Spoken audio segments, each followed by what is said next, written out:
Hi friends, welcome to Diya Samayal. Hi friends, இன்னைக்கு என்ன சமைக்க போறோம்னா ஈஸியா செய்யக்கூடிய மோர் குழம்பு.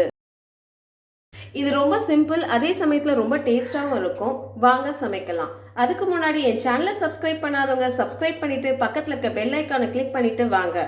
மோர் குழம்புக்கு முதல்ல பருப்பு அரிசி ஊற வச்சுக்கலாம். 1 டேபிள் ஸ்பூன் துவரம்பருப்பு,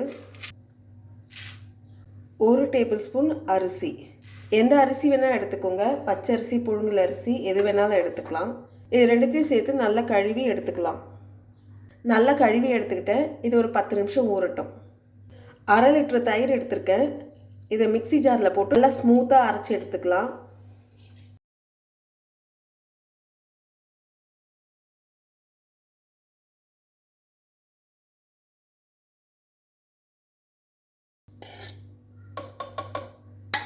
கையிலையும் அடித்து எடுக்கலாம், ஆனால் கையில் அடித்தா அந்தளவுக்கு ஸ்மூத்தாக வராது. நம்ம அதனால் மிக்சி ஜாரில் போட்டு மிக்சியில் ஒரு 2 ஓட்டு ஓட்டினா போதும், நல்லா ஸ்மூத்தாக வந்துடும். இந்த பாருங்கள், இந்த மாதிரி அடித்து எடுத்துக்கணும். நம்ம விஸ்கில் அடித்தோன்னா இந்த அளவுக்கு இந்த மாதிரி வராது, நம்மளுக்கு கொஞ்சம் திரியாக இருக்கும். இது பாத்திரத்துக்கு மாற்றிக்கலாம். நல்லா ஃப்ரெஷ்ஷான தயிராக எடுத்துக்கோங்க, ரொம்ப புளிப்பாக எடுத்துக்காதீங்க.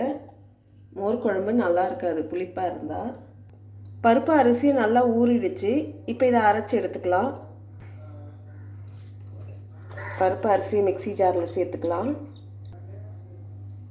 1/2 ஸ்பூன் சீரகம், 2 பச்சை மிளகாய்,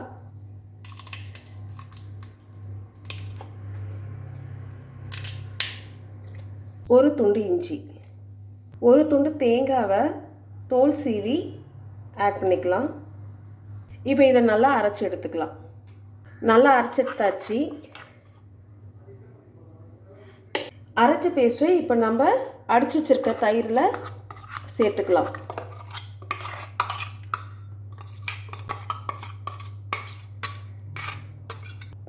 மிக்ஸி நல்லா வாஷ் பண்ணி கூட ஊற்றிக்கலாம். இதை நல்லா கலந்து விடணும். அந்த தயிரும் அந்த விழுதும் நல்லா மிக்ஸ் ஆகணும். நல்லா மிக்ஸ் ஆகிடுச்சு. அடுப்பை ஆன் பண்ணிக்கலாம். கடாய் நல்லா சூடாகிடுச்சு. 1 டேபிள் ஸ்பூன் எண்ணெய் நல்லா சூடாகிடுச்சு.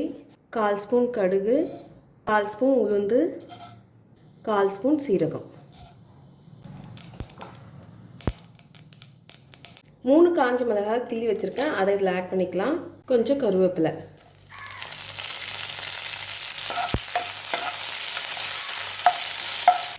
நம்ம கலந்து வச்சுருக்க தயிரை இதில் ஆட் பண்ணிக்கலாம்.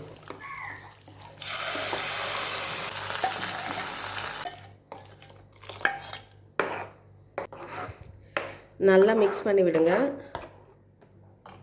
1/4 ஸ்பூன் மஞ்சள் பொடி, தேவையான அளவு உப்பு.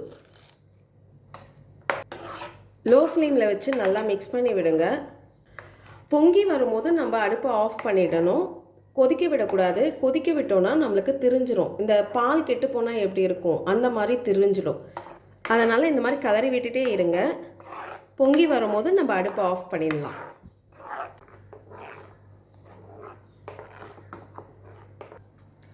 இப்போ பாருங்கள், பொங்கி வந்து ஒரு கொதி வருது. இப்போ நம்ம அடுப்பை ஆஃப் பண்ணிடலாம்.